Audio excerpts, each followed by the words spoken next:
जिसमें हमारे जीवन के लिए सदपद पर अग्रसित होने के लिए बहुत कुछ प्राप्त होने वाला है। तो मैं आचार्य जी से चाहूंगा कि अगले कार्य के लिए हमें जरा उनसे संपर्क करें कि महाराज जी किस प्रकार से कहाँ तक सदपद पर वो कहाँ तक पहुँचने में सफल हुए हैं। हम लोग तो अपने सांसारिक पथ में जहाँ पर हैं, आज के विद्वानों से हम लोग अपने सदपद पर अपने श्री कृष्ण के प्रति अपने कदमों को धीरे धीरे हौले हौले और अपने जीवन में आगे बढ़ाएंगे। और वो दिव्य समय है जब हमारे बीच वृंदावन की धरा से इस धरा को सुशोभित करने के लिए अध्यक्ष श्री 108 महंत श्री घनश्याम दास जी महाराज और मुख्य अतिथि आचार्य डॉक्टर राम कृपाल त्रिपाठी जी जो भागवत भास्कर हैं, श्री वृंदावन धाम से हमारे बीच पधार रहे हैं। और जो हमारे जैसे आयु के लोग हैं, खड़े होकर के उनके सम्मान में आचार्य श्री डॉक्टर राम कृपाल जी त्रिपाठी जी को मंच पर आने के लिए मैं उनके चरणों में अपना सिर रख करके उनके लिए मंच पर आने के लिए आमंत्रित करता हूँ। आचार्य श्री वासुदेव आचार्य जी, महंत श्री घनश्याम दास जी महाराज और डॉक्टर राम कृपाल त्रिपाठी जी महाराज को, जो कि हमारे विशिष्ट मुख्य अतिथि के रूप में शोभा को शोभायमान करने वाले हैं, प्रमुख मंच पर विराजमान करके उनके चरणों में दंडवती के साथ प्रणाम और प्रमुख आसन में भवदीय दर्शनार्थ कृतार्था कृतास्मि। धन्य है यह आसन जिस पर डॉक्टर राम कृपाल त्रिपाठी जैसे दिव्य भगवान श्रीमद् भागवत के दिव्य कथा मुख से जो हमारे शोभा के शोभा अभिवृद्धि में महत्वपूर्ण योगदान है, उनका आशीर्वाद है। और अब मैं चाहूंगा कि जैसा कि हमारा कार्य प्रारंभ होने वाला है, श्री तत्वबोध व्याख्यान श्रीमद् भागवत महापुराण पर जो भक्ति रस विमर्श है और श्री कृष्णार्पण समारोह में जो आप सबकी उपस्थिति और दिव्य महान अतिथियों की उपस्थिति में कार्य को प्रारंभ करने के लिए मैं कार्यक्रम में गणेश वंदन के पश्चात श्री गणेश पूजन पंचोपचार से मुख्य अतिथियों के माध्यम से प्रारंभ कराता हूं। पंडित श्री उमाकांत गौतम जी माइक पर यहां मेरे साथ उपस्थित हों। आचार्य श्री उमाकांत गौतम जी जो संस्कृत विद्यालय के प्राचार्य पद को सुशोभित कर रहे हैं, वही गणपति जी के पास में पहुंच करके और माननीय शरद मिश्रा जी हमारे मुख्य अतिथियों के लिए और जो है गणेश पूजन के बाद में हमारा यह कार्य दीप प्रज्वलन के पश्चात में ये कार्य आगे करेंगे। ओम विघ्नेश्वराय वरदाय सुरप्रियाय लंबोदराय सकलाय जगद्हिताय नागाननाय श्रुति जगति विभूषिताय गौरीसुताय गणनाथ नमो नमस्ते। माननीय मुख्य अतिथि महोदय से, महंत श्री घनश्याम दास जी महाराज से और हमारे ब्रज से पधारे श्री आचार्य ब्रजपाल जी महाराज से और जो मंचासीन हमारे विद्वान हैं वो प्रभु के पास में जाकर के और मुख्य डॉक्टर हमारे इसके जो मुख्य अतिथि डॉक्टर राम कृपाल त्रिपाठी जी महाराज हैं, उनसे मैं करवत निवेदन करता हूं गणपति जी के सम्मुख पहुंच करके पंडित श्री चंद्रिका प्रसाद पारासर जी, डॉक्टर रामकुमार खंपरिया जी उपस्थित कराएंगे। हे प्रभु, इस दीप के दर्शन से अज्ञान का अंधकार नष्ट हो और ज्ञान का प्रकाश प्रसारित हो, ऐसी अभिलाषा से आपको दीप प्रज्वलित कर रहे हैं।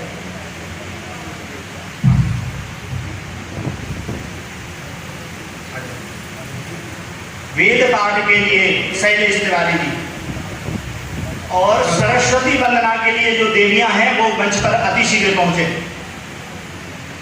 खरगं स्थूलतनुं गजेन्द्रवदनं लंबोदरं सुंदरं प्रस्यन्दामदगन्धलोक्तमधुपो व्यालोलगन्धस्थलं दन्ताघातविदारितारिरोधरैर्सिन्दूरशोभाकरं वन्दे शैलसुतासुतं गणपतिं सिद्धिप्रदं कामदं।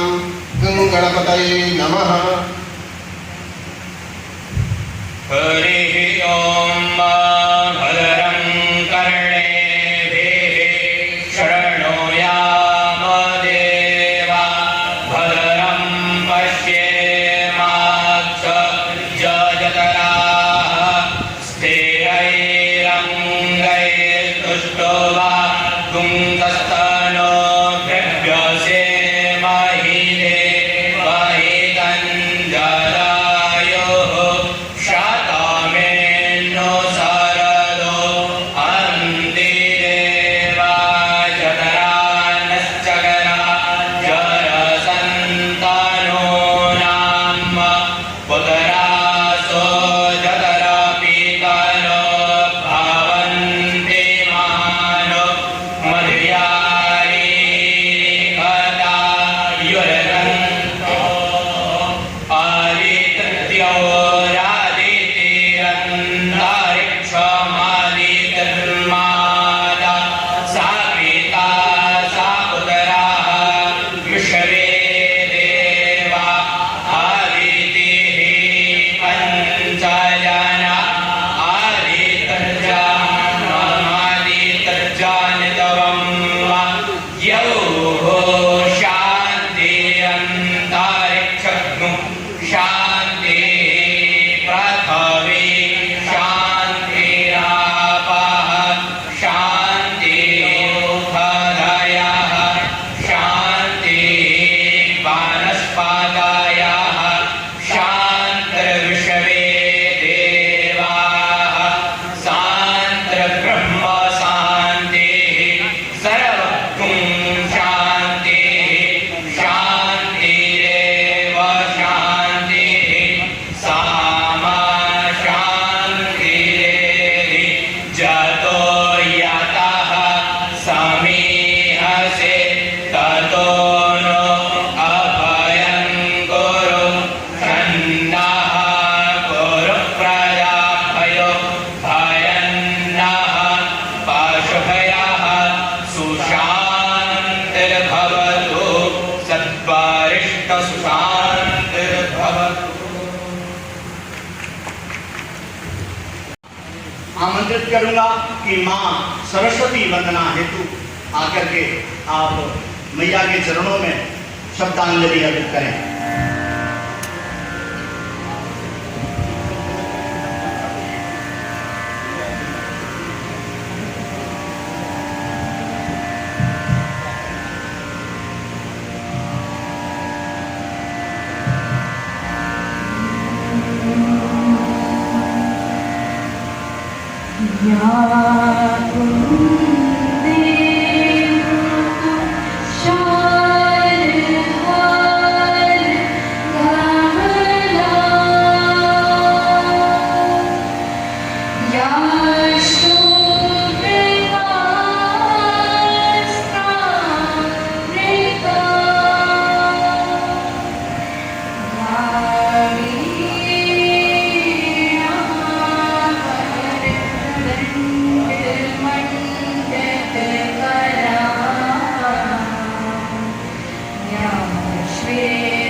शेष जाया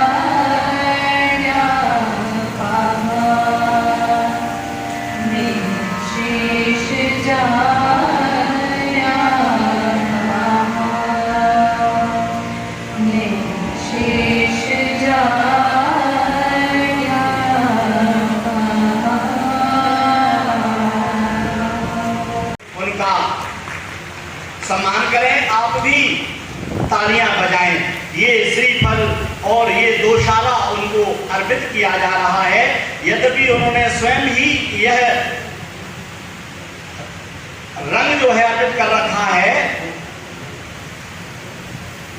अगले क्रम में मुख्य अतिथि हमारे परम वंदनीय परम श्रद्धेय आचार्य डॉक्टर राम कृपाल त्रिपाठी जी का सम्मान आचार्य पंडित श्री वासुदेव आचार्य द्विवेदी जी से मैं निवेदन करूंगा कि हमारे परम वंदनीय और मुख्य अतिथि, इस कार्यक्रम के मुख्य अतिथि आचार्य डॉक्टर राम कृपाल त्रिपाठी जी का सम्मान तिलक वंदन करके, तिलक लगा करके, सुंदर सुगंधित माला अर्पित करके और ये स्मृति चिन्ह अर्पित करके और दोशाला उड़ा करके सुंदर ये वस्त्रों से, यद्यपि इन्होंने अपने ऊपर ज्ञान का आवरण और प्रभु की कृपा का आवरण डॉक्टर साहब ने पहले से ही धारण कर रखा है। एक कपड़े, एक वस्त्र के ऊपर दूसरा वस्त्र आप उड़ा सकते हैं इस गर्मी में भी। माननीय श्री डॉक्टर राम कृपाल त्रिपाठी जी विश्व में अपनी अद्भुत वांग्मयता से प्रभु सेवा कर रहे हैं। सारस्वत अतिथि आचार्य पंडित श्री बृजपाल जी शुक्ल का हमारे वंदनीय डॉक्टर वीके मिश्रा जी, जो हमारी चिकित्सा पद्धति से सागर के अनेक रोगियों को निरोगी बना चुके हैं, बड़े विनम्र और ज्ञान से भरे हुए। ये केवल अपनी MBBS की शिक्षा से ही लोगों की सेवा नहीं करते हैं, बल्कि यह हमारे ब्राह्मणों के बीच में, विप्रों के बीच में भी अपना पूरा तन मन धन से सहयोग करके। माननीय वीके मिश्रा जी, हमारे डॉक्टर आचार्य श्री बृजपाल जी शुक्ल जी, जो कि हमारे वृंदावन से पधारे हैं, अष्टादश पुराण के प्रवक्ता हैं, ऐसे सारस्वत अतिथि माननीय श्री बृजपाल जी शुक्ल का सम्मान डॉक्टर वीके मिश्रा जी द्वारा किया जा रहा है। कृपया निवेदन है, तालियों में कंजूसी ना हो। हमने सुना है ये हमारे सागर के विद्वान बड़े दिल वाले हैं, तो हमें यह कहते हुए, देखिए वस्त्र के माध्यम से, दिव्य वस्त्र के माध्यम से डॉक्टर बृजपाल जी महाराज का सम्मान डॉक्टर वीके मिश्रा, दो डॉक्टर हैं भैया, डॉक्टरों के द्वारा तो ये मंच विशिष्ट अतिथि के रूप में हमारे श्री नरहरि दास जी महाराज कुछ समय बाद आने वाले हैं, भगवान की सेवा में वो रत हैं। विशिष्ट अतिथि पंडित श्री चंद्रिका प्रसाद पारासर जी, जो आयुर्वेद विशेषज्ञ हैं, सेवानिवृत्त प्राचार्य हैं, उनका जो है ब्रज किशोर द्विवेदी जी, जो कि राजराजेश्वरी देवी के भाई हैं, उनसे निवेदन करूंगा कि देवी जी के भाई ब्रज किशोर द्विवेदी जी पंडित श्री चंद्रिका प्रसाद पारासर जी का सम्मान करें। और डॉक्टर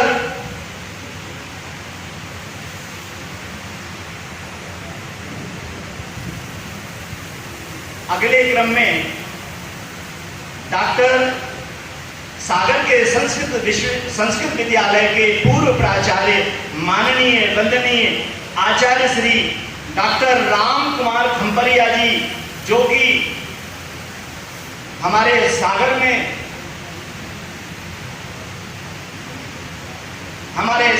संस्कृत विद्यालय में, जिन्होंने हमारे अनेकों विद्यार्थियों के लिए वेद, कर्मकांड, ज्योतिष आदि ज्ञान में पारंगत किया है, ऐसे दिव्य हमारे आचार्य डॉक्टर राम कुमार खंपरिया जी का पंडित श्री शरद मिश्रा जी के द्वारा सम्मान किया जाए। हमारे सागर के लोग धन्य हैं कि आचार्य डॉक्टर राम कुमार जी खंपरिया, पूर्व प्राचार्य संस्कृत विद्यालय सागर का अलंकार आप तो अपने सद्गुणों से अलंकृत हैं, फिर भी इस आभूषण से आपको अलंकृत किया जा रहा है। माला बड़ी सुगंधित माला है कि आप भी ज्ञान की मालाओं से, शब्दों की मालाओं से हम लोगों को अलंकृत करते रहें। अब मैं आपकी तालियों के बाद में स्वागत वक्तव्य के लिए अतिथियों के सम्मान में इसके बाद में त्रिपाठी जी का सम्मान करें और माननीय डॉक्टर वी.के. मिश्रा जी का सम्मान मैं वासुदेव आचार्य जी से निवेदन करूंगा कि डॉक्टर वी.के. मिश्रा सर जी का सम्मान उनके द्वारा सम्मानित।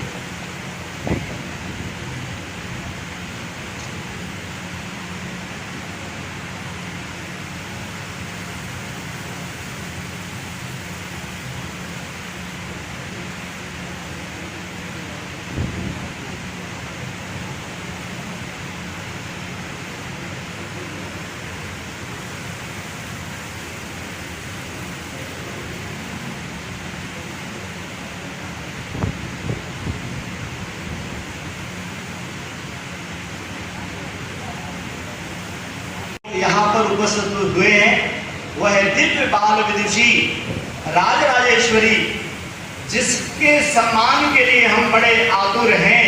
ऐसी माननीय विदुषी बाल विदुषी राजराजेश्वरी जी के सम्मान हेतु उनकी ही बड़ी दीदी, जिनको हम लोग प्रेम से, अभी तक तो हम अच्छे अच्छे नाम ले रहे थे पर हमारे परिवार में नाम भी है, तो माननीय रीना दीदी से निवेदन करूंगा कि हमारी सागर की जो है बाल विदुषी राजराजेश्वरी का सम्मान रीना दीदी के द्वारा किया जाए।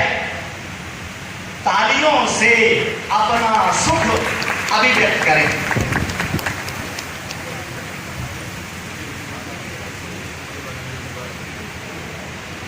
देवरिया परिवार से भी हमारे इस सभा कक्ष में उपस्थित हैं, आकर के देवी जी का स्वागत करें।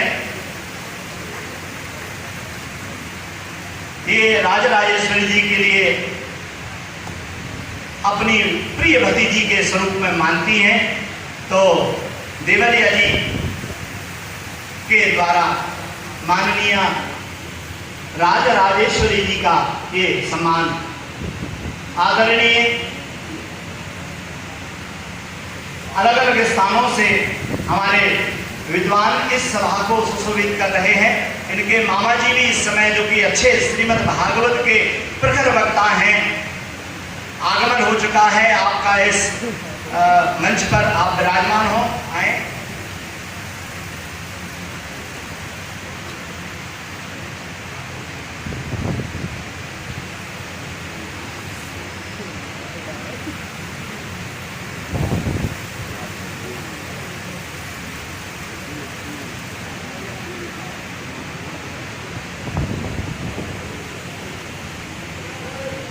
ये वो दिव्य पल हैं जब राजराजेश्वरी जी के पूज्य पिताजी आचार्य श्री वासुदेव आचार्य द्विवेदी जी से मैं निवेदन करूंगा, स्वागत वक्तव्य अपने आशीष वचनों से यहाँ पर 2 शब्दों में हमारे मुख्य अतिथियों का, हमारे वंदनीयों का जो है परिचय और अपना स्वागत वक्तव्य प्रदान करें।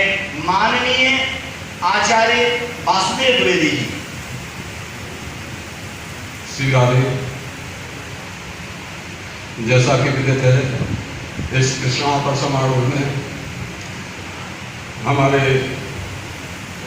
अथक प्रयासों का फल नहीं, ये भगवान श्री कृष्ण की कृपा से, प्रेरणा से, जिनका मार्गदर्शन मिला है, इनकी छत्र छाया में यह कार्यक्रम संपन्न होने जा रहा है।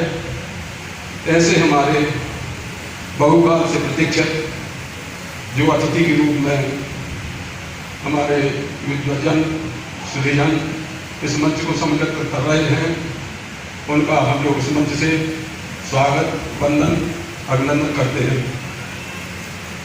रामबाग के महाराज अनंत श्री विभूषण श्री घनश्याम जी महाराज, आपसे हमारी चर्चा हुई इस लोकार्पण में। यदि हमारे वृंदावन के मूर्धन विद्वान, भागवत भास्कर, अंतर्राष्ट्रीय प्रवक्ता डॉक्टर रामकृपाल त्रिपाठी जी ये इस कार्यक्रम में समय दे दें तो हमारा आभार होगा। महाराज जी से चर्चा हुई, सहजता में उनका हमें अनुमोदन स्वीकृति प्राप्त हो गई। ऐसे हम त्रिपाठी जी का इस मंच से हार्दिक स्वागत वंदन करते हैं, जिन्होंने इस हमारी शोभा को बढ़ाया, हमारे गौरव को बढ़ाया, हमारी मान को बढ़ाया। इस कार्यक्रम को सफल करने के लिए आपकी बहुत भूमिका है। हमारे स्वप्न को साकार किया, क्योंकि हमारा ये विचार था कि जैसा ये बहुत ऊंचा कार्य है वैसे ही शुभारंभ में, लोकार्पण में ऐसे ही धर्म विद्वान प्रधान चाहिए जो सहज कृपा करके, क्योंकि ये महापुरुषों के विद्वानों की कृपा से ही, छत्र छाया से ही ऐसे कार्य संपन्न होते हैं। उनका हम इस मन से पुनः बार बार हार्दिक उत्साह दंडवत प्रणाम नमस्कार करते हुए उनका पुनः कर्तध्वनि के द्वारा हम लोग सब स्वागत करते हैं। पुनः दूसरे हमारे आज मुख्य अतिथि हैं आचार्य श्री ब्रजपाल जी शुक्ल। इनका जो हमारा संपर्क हुआ ऐसे मुन्नालाल विलरावाल मिश्रा जी, उनके द्वारा संपर्क हुआ और इनके हम लेख को पढ़ते थे। हमारे मन में इच्छा हुई, ऐसे अष्टादश पुराणों की प्रवक्ता है आप, अष्टादश पुराणों पर आपने प्रवचन भी किया है और व्याख्यान भी किया है। ऐसे श्री राम वृंदावन से हम सब लोगों के लिए कृतार्थ करने के लिए आचार्य ब्रजपाल शुक्ला जी पधारे हैं, उनका हम लोग कर्तव्य से स्वागत वंदन अभिनंदन करते हैं। पुनः साथ में हमारे भोपाल से श्री नीलम त्रिपाठी जी महर्षि योगी वैदिक विश्वविद्यालय गीता विभाग से पधारे हैं, उनका हम लोग कर्तव्य से स्वागत करते हैं। और जब यह कार्यक्रम संपन्न हो गया, अथक प्रयासों के साथ कम से कम 2 साल इस कार्यक्रम को लगे, तब हमने विचार किया कि यही प्रबंध ना बुध आदि ते कभी बाल वृथा श्रम करे। यदि विद्वजन श्रुतिजन ऐसे कार्यक्रम की सराहना न करें, अनुमोदन न करें, तो यह केवल परिश्रम मात्र होता है।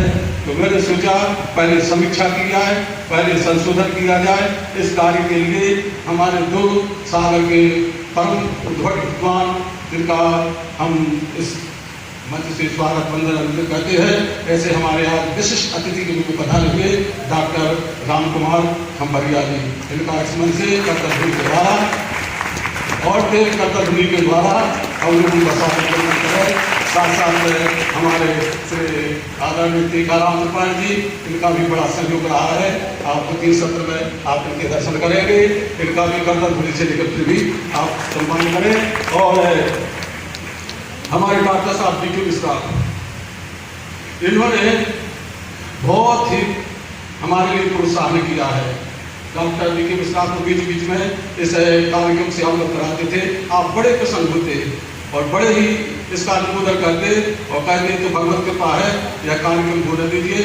हम लोगों को बड़ी प्रसन्नता है, हम लोगों को बड़ा ही सौभाग्य है। ऐसे डी के मिश्रा जी इस मंच पर संलग्न है, इनका भी हम कर्तव्य से स्वागत करते हैं। जय श्री राधे, जय श्री कृष्णा। पुनः हमारे जो एक विशिष्ट अतिथि रूप में और विराजमान है, हमारे ऐसे चंद्रिका प्रसाद आदरणीय पारासर जी, जो कि आयुर्वेद विशेषज्ञ पूर्व प्राचार्य है, उनका इस मंच से हम कर्तव्य से पुनः स्वागत वंदन अभिनंदन करते हैं। क्षमा चाहते हैं सभी यहाँ पर आदरणीय वंदनीय है, सभी सभागार में उपस्थित समस्त सुधीजनों को, विद्वानों को, माताओं को, बहनों को, पत्रकारों को, मीडिया वालों को और भी जो दूरांचल से पधारे हुए हैं, जैसे हमारे महादेव कालरिया जी, हमारे बाबा जी देवगंज से पधारे हुए श्री शिवनारायण मामा जी, सोमनाथ आचार्य जी, और भी इसमें सदस्य बहुत से विद्वान श्रुतिजन भागवत प्रवक्ता सभी विराजमान हैं यहाँ पर, जिनका सबका नाम लेना संभव नहीं हो सकता है, क्योंकि समय का बहुत अभाव है, समय बहुत आगे बढ़ चुका है। हमारे जैसे भागवत उपासक है राम कुमार मिश्रा जी हैं, सरवन मिश्रा जी हैं, कपिल मिश्रा जी हैं, गौरव मिश्रा जी हैं, रविकांत रावत जी हैं, और हमारे सामने विराजमान विजय भगवान वाले शास्त्री जी हैं, जो बहुत ही मधुर कथा का वाचन करते हैं। बहुत ही मधुर कल हमारी चर्चा हुई, और हमारे जैसे मनोज व्यास जी और डॉक्टर प्रमोद शास्त्री जी, प्रमोद द्विवेदी जी, इस कार्यक्रम के अध्यक्ष है ऋषभ भारद्वाज जी, डॉक्टर सीताराम त्रिपाठी जी और डॉक्टर मोनिहाल जी, गौतम जी, सभी इस सभा में जो सदस्य विराजमान है, सबका इस मंच से हार्दिक स्वागत, वंदन, अभिनंदन। जय श्री राधे, जय कृष्ण। पुनः हम स्मरण दिलाना चाहते हैं जिनका नाम छूट गया है, जिनका हम इस मंच से नाम को उच्चारण नहीं कर पा रहे हैं, कृपया वो हमारे लिए क्षमा करेंगे, क्योंकि समय की एक सीमा होती है। हमारे मध्य में बहुत मूर्धन विद्वान पधारे हुए हैं। हम तो आपके बीच में सदा रहते हैं, सदा रहेंगे, सदा सुनाते रहेंगे। हम इनका सुनने के लिए इनका समय हम मदद से चाहते हैं। इसलिए समय तो समय होता है, समय किसी की प्रतीक्षा नहीं करता है, समय को कोई पकड़ नहीं सकता है, समय किसी का गुलाम नहीं है। समय की मर्यादा को रखते हुए हम आगे मंच संचालक डॉक्टर देव गुरु से निवेदन करते हैं कि वो आगे का कार्यक्रम अवगत कराए, आगे का कार्यक्रम अवगत कराए। जय श्री राधे, जय श्री कृष्ण। जय श्री राधे। और श्रीमद् भागवत के भक्ति रस विमर्श के वक्तव्य को प्रारंभ करने के पूर्व मैं माननीय बाल विदुषी राज राजेश्वरी जी के लिए अपने आत्मकथ्य हेतु आमंत्रित करता हूं। आपकी वह माधुर्य वाणी से हम लोग अपने आत्मकथ्य के लिए आपको आमंत्रित करते हैं। आप आएं और हम सब के लिए अपने आत्मस्थित वैचारिक बिंदुओं का उद्बोधन करें। माननीय राजराजेश्वरी। इसके बाद हमारे दिव्य वक्ताओं के भक्ति रस विमर्श को आप श्रवण करेंगे। माननीय राजराजेश्वरी। श्री राधे। आप सभी को सादर जय श्री कृष्ण, जय श्री राधे। कृष्णाय वासुदेवाय हरये परमात्मने प्रणतक्लेशनाशाय गोविंदाय नमो नमः। आज की इस परम मंगलमय वेला कृष्णार्पण समारोह, जिसका नाम अंतरराष्ट्रीय ख्याति प्राप्त परम संत मलुक पीठाधीश्वर संत श्री राजेंद्र जी महाराज के द्वारा इस कार्यक्रम का नामकरण किया गया। प्रारंभ में ऐसा विश्वास नहीं था कि उनसे सहज मुलाकात हो पाएगी, लेकिन जब मुलाकात हुई और जब उनके द्वारा आशीर्वाद वचन दिया गया तो यह मन प्रसन्नता में ओतप्रोत हुआ, अभिभूत हो गया। इस कृष्णार्पण समारोह में पधारे हुए विश्व के प्रसिद्ध जो विद्वत जन हैं, संत जन हैं, जिनसे हमारा मंच शोभायमान है। जैसा कि पूज्य पिताजी ने प्रारंभ में ही कहा था कि जिस प्रकार का यह कार्य है, जे प्रबंध बुध नहीं आदर ही, और अगर विद्वत जन की उस पर मोहर ना लगे, विद्वत जन उसको प्रमाणित ना करें तो मेहनत व्यर्थ है। ऐसे हमारे मंच पर विराजमान परम श्रद्धेय परम पूज्य आचार्य श्री रामकृपाल त्रिपाठी जी, परम भागवत है आप, परम वंदनीय परम श्रद्धेय आचार्य श्री ब्रजपाल शुक्ल जी, जिनके प्रथम बार सागर आगमन पर सारा सागर शहर आपके व्याख्यान की बहुत ही चर्चा कर रहा था। और इसी बीच बड़ी ही प्रसन्नता की बात है, हमारे मध्य में परम संत श्री मौनी जी महाराज जी का आगमन हुआ है। बिनु हरि कृपा मिले नहीं संता। संत के स्वागत में एक बार कीर्तन ध्वनि के साथ उनका स्वागत करें।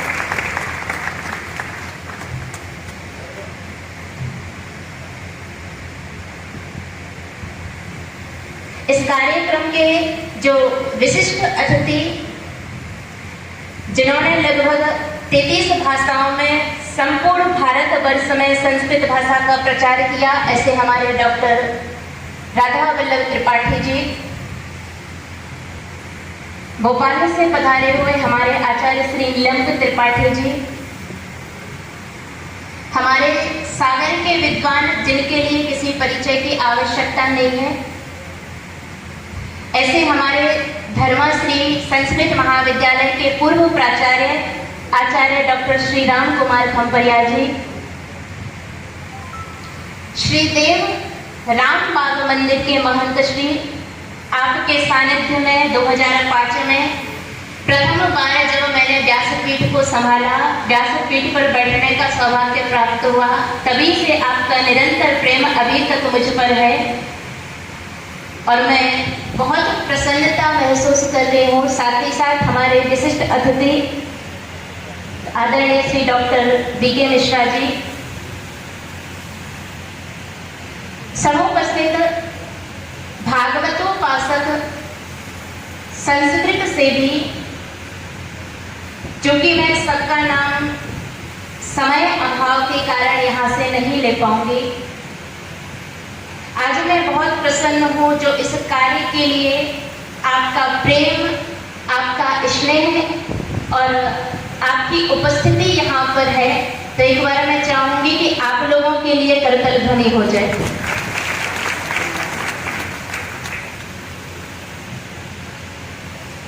श्रीमद्भागवतं पुराण तिलकं यद वैष्णवानां धनं यस्मिन् पारमहंस्यमेव ममलं ज्ञानं परमं गीयते यत्र ज्ञान विराग भक्ति सहितं नैष्कर्म्यमाविस्मृतं तत्क्षणवन प्रपठन विचारण परो भक्त्या विमुच्येन्नरः। क्योंकि इस सभा में सभी परम विद्वान हैं और आप लोगों के आगे कुछ बोलने की मेरी हिम्मत नहीं है। मंचस्थ जो भी है, आप सभी लोग मेरे लिए पितृतुल्य और पितृमय तुल्य हैं, इसलिए अगर इस वाणी से त्रुटि हो तो आप लोग मुझे क्षमा करें। 18 पुराणों में भागवत जी को पुराणों का तिलक कहा गया है। वैष्णवों का ये धन है, यद वैष्णवानाम धनम। वैसे तो धन को सुरक्षित रखा जाता है, हम लॉकर में रखते हैं या बैंक में रखते हैं, लेकिन यह जो भागवत रूपी धन है, आप सभी भागवतोपासक यहाँ पर जो विराजमान हैं और जो मंच पर हमारे आचार्य श्री विद्वतगण विराजमान हैं, आप लोगों ने इस भागवत रूपी धन का विश्व में ऐसा प्रचार प्रसार किया है और विशुद्ध रूप से, कोई मिलावट नहीं। क्योंकि मीरा की मुझे एक लाइन याद आती है जिसमें मीरा कहती है, खर्चे नहीं कोई चौर न लेवे, दिन दिन बढ़त सवायो, पायो जी मैंने राम रतन धन पायो। विशुद्ध रूप से भागवत और संस्कृत का जो प्रचार प्रसार आप सभी विद्वतगणों के द्वारा किया जा रहा है, निश्चय ही इससे बड़ी प्रसन्नता की बात कुछ हो नहीं सकती है। इस कृष्णार्पण समारोह की जो यात्रा रही, बहुत ही अद्भुत, बहुत ही अविस्मरणीय, अकथनीय और अवर्णनीय थी। क्योंकि यहाँ पर मुझे आत्मकथ्य के लिए बुलाया गया, तो मैं कुछ इस यात्रा के संस्मरण आप लोगों के साथ में साझा करूंगी। यह कृष्णार्पण महोत्सव की जो यात्रा रही, बहुत अकथनीय थी। वेद भी जिन्हें नेति नेति कह करके पुकारते हैं, निगम नेति शिव अंत न पावा। बड़े बड़े विद्वान, बड़े बड़े वेद जिनका वर्णन करके हार गए, यहाँ तो आप सभी परम भागवत बैठे हैं। आप सभी जानते हैं कि भागवत जी के 10वें स्कंद में 87वें अध्याय में जो वेद स्तुति का वर्णन किया है, इति तव सूर्यस्तरिपते खिल लोकमल छपड़ कथामृताब्धिरसगाह्य तपांसि जहुः, कि जो आपके लीला सागर में स्नान कर लेता है, अवगाहन कर लेता है, वह संसार के ताप से और पाप से मुक्त हो जाता है। यह कृष्णार्पण महोत्सव भी जब प्रारंभ हुआ, अकस्मात सहज ही रूप से दिमाग में विचार आया, वह ऋतु भी ताप की ही ऋतु थी, ग्रीष्म ऋतु। सहज ही उस समय मैं भी भागवत जी का श्रवण ही कर रही थी। मन में विचार आया कि जिस प्रकार भागवत कथा जन जन तक लोगों के पास में जा रही है, टेक्नोलॉजी के माध्यम से, यूट्यूब के माध्यम से, तो क्यों ना कुछ ऐसा किया जाए कि भागवत जी का जो मूल पाठ है वह भी जन जन तक पहुंचे, वह भी सर्वसाधारण तक क्यों ना सुलभ हो। क्योंकि संस्कृत भाषा देव भाषा है और देव भाषा का जब जन जन में प्रचार प्रसार होगा तो एक आध्यात्मिक चेतना और एक आध्यात्मिक ऊर्जा का संचार होगा। मैंने इतिहासकारों से सुना कि जब मुगल शासन आया तो हमारे धर्म ग्रंथों को जला दिया गया और लगभग 6 महीने तक हमारे धर्म ग्रंथ जलते रहे।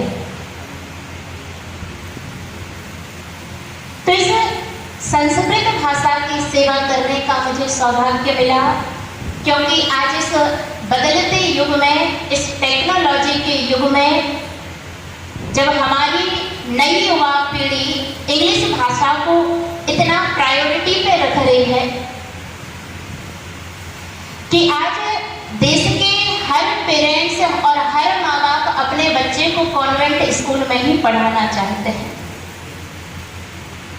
और कॉन्वेंट स्कूल में पढ़ के हम कैसे अपेक्षा कर सकते हैं कि हमारे बच्चे संस्कृत और संस्कृति भाषा का सम्मान करना सीखेंगे, जहां भारत में एक वर्ग और एक समुदाय के बालक बचपन से ही, छोटे से ही अपनी भाषा के लिए इतना सचेत रहते हैं कि उन्हें बचपन से ही अपनी भाषा सिखा दी जाती है। तो हम सनातन प्रेमी और हम भारत के लोग अपनी संस्कृत भाषा के लिए सचेत क्यों न रहें और बाल्यकाल से ही क्यों न रहें।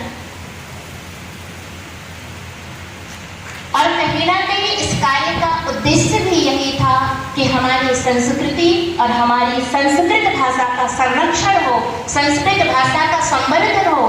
क्योंकि अब विज्ञान भी ये मान चुका है कि कंप्यूटर के लिए सबसे उपयुक्त भाषा जो आगे चल करके होगी वो संस्कृत भाषा ही होगी।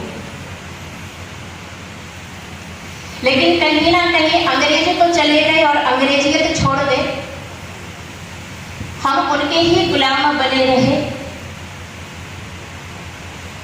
तो स्वतः भगवत प्रेरणा से यह विचार मेरे मन में आया कि क्यों ना भागवत जी के संपूर्ण मूल पाठ को ऑडियो एवं वीडियो के माध्यम से रिकॉर्डबद्ध किया जाए। वैसे तो यह कार्य सरल नहीं था। कुछ स्थानीय स्टूडियो में मैंने संपर्क किया कि क्या यह कार्य हो सकता है, क्या हम इस कार्य को कर सकते हैं। तो कई लोगों ने अपनी असमर्थता जताई, कहा कि नहीं, ये कार्य तो बहुत असंभव है, ये इतना बड़ा कार्य भला कौन कर सकता है, इतना समय कौन दे सकता है। तो कहीं ना कहीं कुछ प्रतिकूलताओं के चलते उन स्टूडियो में मेरा जाना संभव नहीं हुआ। मन थोड़ा सा हतोत्साहित भी हो गया। मन में विचार आया, क्या यह संकल्प यही अधूरा रह जाएगा। लेकिन फिर एक दिन इंटरनेट के माध्यम से मुझे AR स्टूडियो का पता चला। हमारे भैया श्री बलविंदर सिंह जी यहाँ पर विराजमान हैं। आपसे भी मैंने संपर्क किया। तो प्रथम बार मैंने जब अपना उद्देश्य रखा भैया भागवत जी का संपूर्ण पाठ रिकॉर्ड करना है, तो प्रथम बार में भी भैया को ये बात विनोद ही लगी। आपको भी लगा कि शायद मैं मजाक कर रही हूँ या विनोद कर रही हूँ। लेकिन कार्य जब आगे बढ़ा, मैंने कहा नहीं भैया, इस कार्य को करना ही है, कोई विकल्प नहीं है। और जब भैया ने ये जाना तो उसी निष्ठा और उसी दृढ़ता के साथ आपने इस कार्य को उतनी ही गंभीरता और उतनी ही निष्ठा के साथ इस कार्य को पूरा किया है।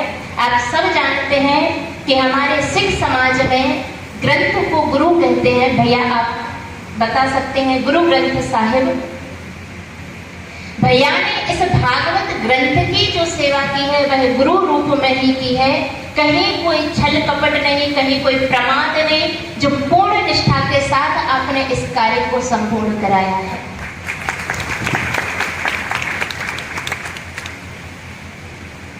लगभग 1 वर्ष इस कार्य को पूर्ण होने में लगा। मन में जब विचार आया, मैंने पिताजी के समक्ष अपने भाव रखे। पिताजी ने उसका अनुमोदन किया, लेकिन शुरू में ही एक सीख दी, कार्य बड़ा है, बड़ा जरूर है लेकिन असंभव कुछ भी नहीं है।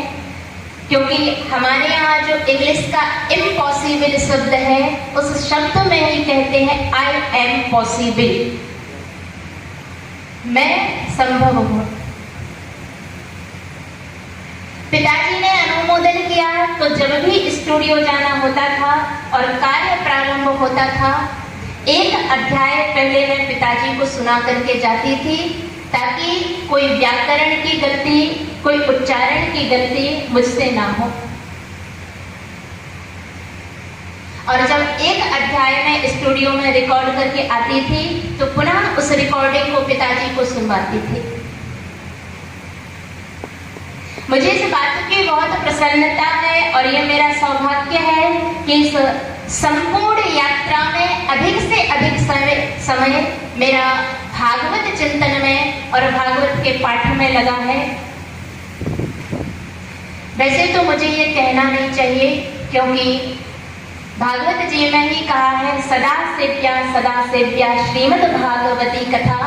भागवत कथा का तो सेवन निरंतर और जीवन भर करना चाहिए।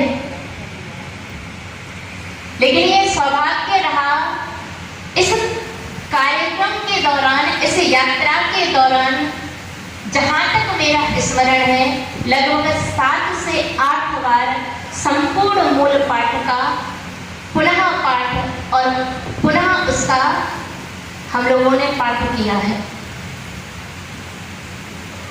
लगभग 1 साल तक इस पाठ को संपूर्ण होने में लगा।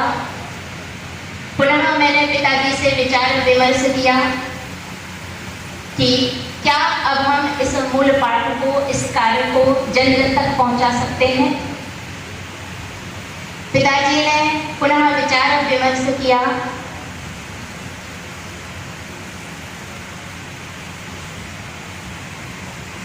क्योंकि यात्रा इतनी लंबी थी, इसलिए संस्मरण भी बहुत रहे, और अगर सारे संस्मरण में आपको सुनाऊंगी तो समय की अधिकता भी बहुत रहेगी।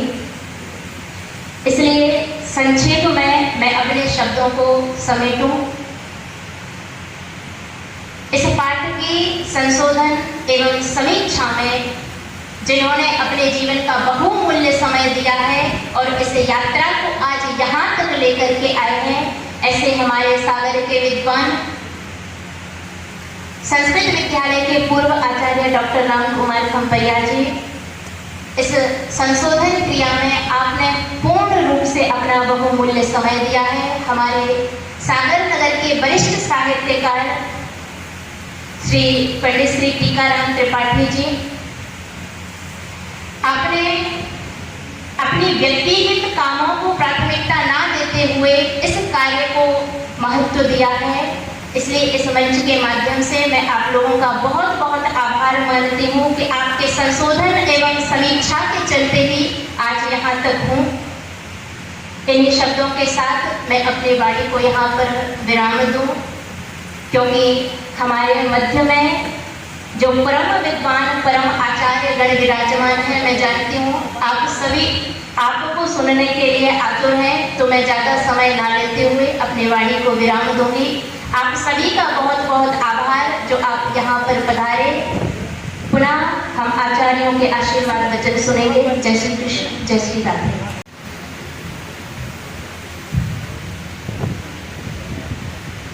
आज के सभा का सभापतित्व स्वीकार के हुए श्री वृंदावन बाग रामबाग मंदिर के महंत जी श्री आदरणीय घनश्याम दास जी, आज के कार्यक्रम के विशेष मुख्य अतिथि वृंदावन धाम से पधारे भागवत भाषा डॉक्टर राम त्रिपाठी जी महाराज जी एवं वृंदावन से पधारे हमारे इस कार्यक्रम के विशिष्ट अतिथि श्री प्रतिपाल जी महाराज जी एवं श्री सागर के तपोमूर्ति श्री मौली जी महाराज तथा भोपाल से पधारे श्री भाई नीलिम त्रिपाठी जी, सागर के प्रतिष्ठित चिकित्सा के क्षेत्र में जिनका नाम है श्री बीके मिश्रा जी, और श्लोकों में बना दिया 18,000 श्लोक बनाए भागवत के, जो बड़े लोकोपयोगी है, समाज के उपयोग के हैं, ज्ञानवर्धक हैं।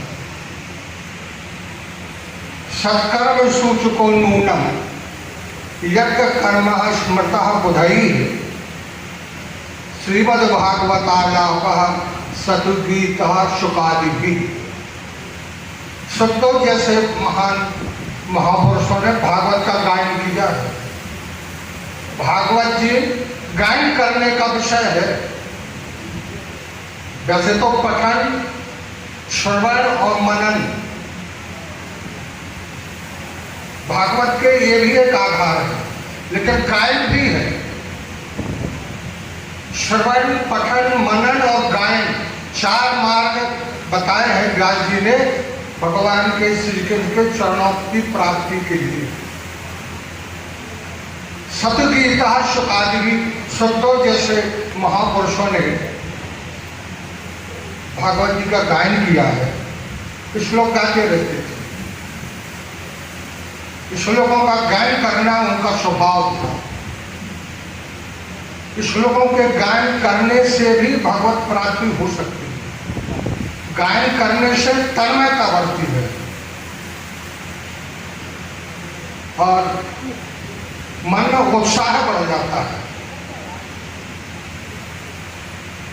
भागवत श्लोक गायन एक महत्वपूर्ण विधा है और पुरानी परंपरा है।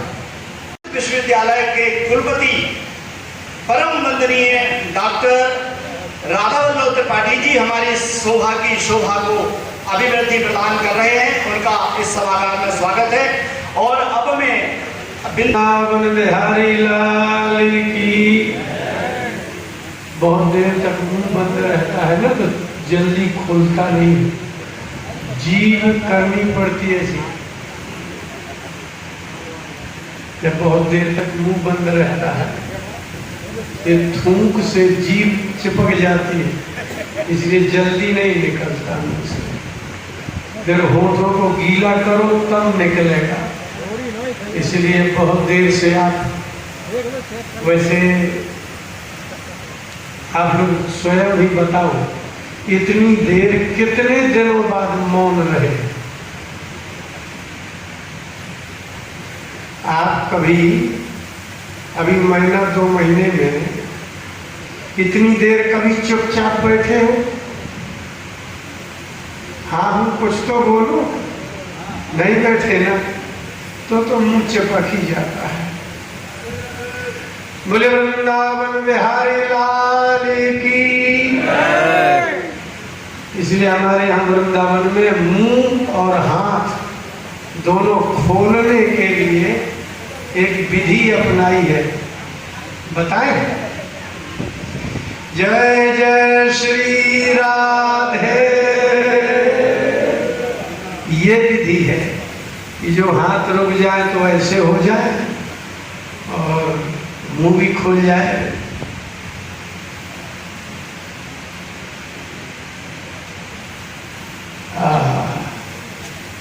पूज्य श्री राम कुमार जी गुरु जी ने सबका परिचय आपको बता ही दिया है, और वृंदावन धाम से पधारे हुए हमारे गुरु जी आए हैं त्रिपाठी जी, समझ लीजिए पूरा वृंदावन आ गया है।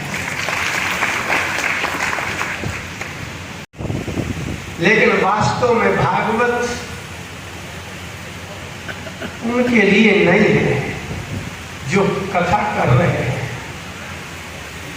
मैं तो कहता हूं कि वृंदावन धाम में एक कार्ड छपवाओ कि जब भी आज एक सम्मेलन है, जो भी प्रवचन करेंगे संस्कृत में करेंगे। आप विश्वास करिएगा, न श्रोता आएगा न बोलने वाले आएंगे। यह है भागवत का महात्मा। और वृंदावन से ज्यादा कोई कथावाचक कहीं है?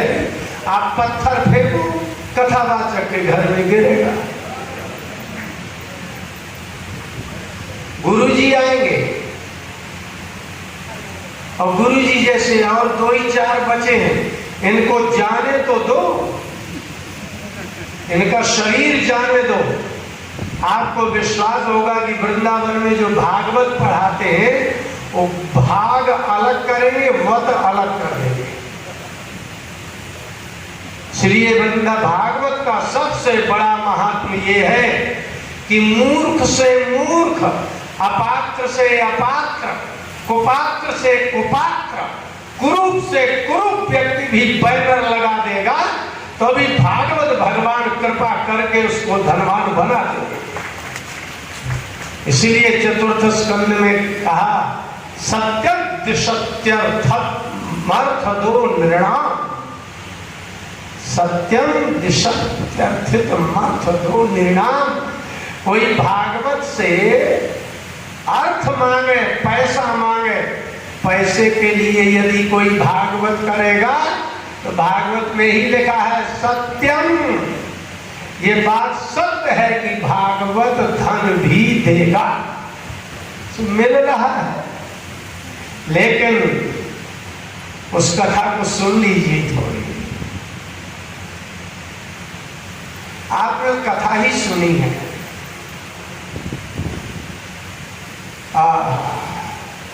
एक दिन सत्यभामा के पिताजी द्वारका आए। वो आज की भागवत कथावाचकों जैसे ही थे, देखने में बहुत चमकते थे। तो जब द्वारका में प्रवेश हुआ तो द्वारका के वासी सब बोले सूर्य भगवान आ रहे, क्योंकि उनके गले में सूर्य की मणि पड़ी थी। और सूर्य मणि की ये प्रसिद्धि थी कि जहां वो मणि होगी वहां अकाल नहीं पड़ेगा, जहां वो मणि होगी वहां रोग नहीं होगा, यहां तक कि सांप बिच्छू का भी भय नहीं होगा। समझ रहे हैं ना?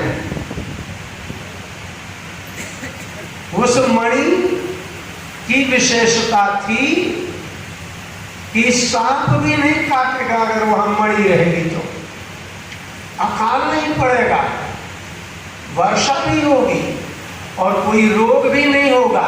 लेकिन वो मणि किसके पास थी? सत्राजित के पास, जिसको भगवान को भी चोरी लगाने में शर्म नहीं आई, उसके पास वो मणि थी।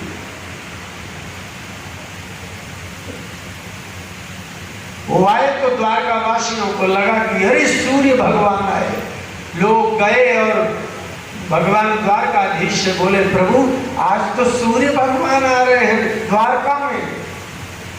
भगवान ने कहा वो सूर्य भगवान नहीं है,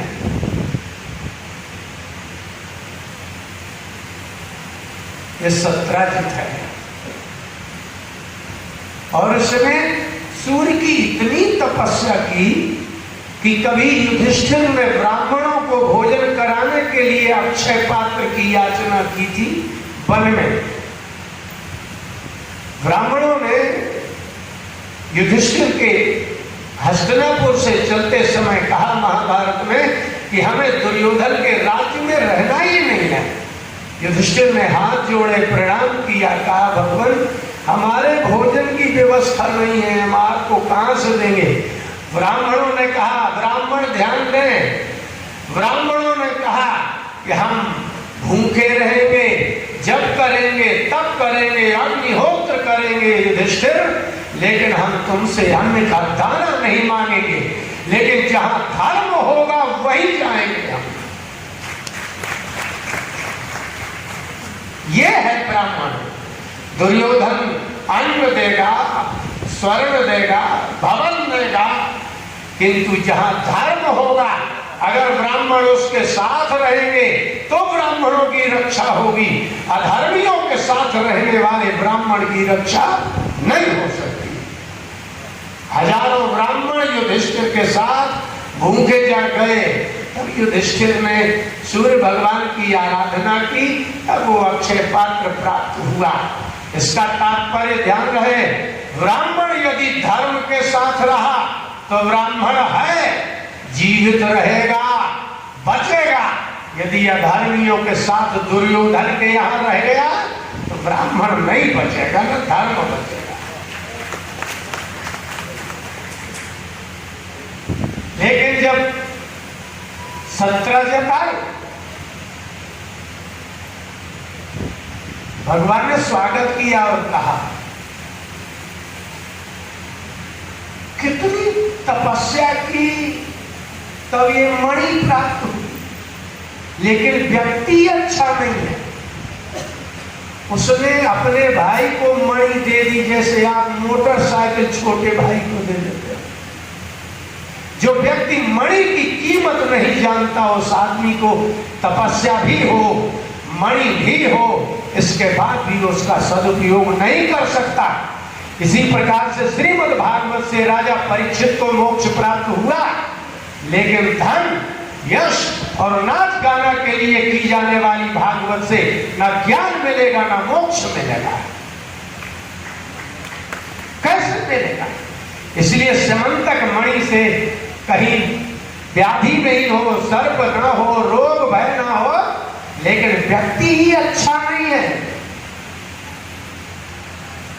भगवान ने कहा कि हमें दे दो, तुम इसके योग्य नहीं हो।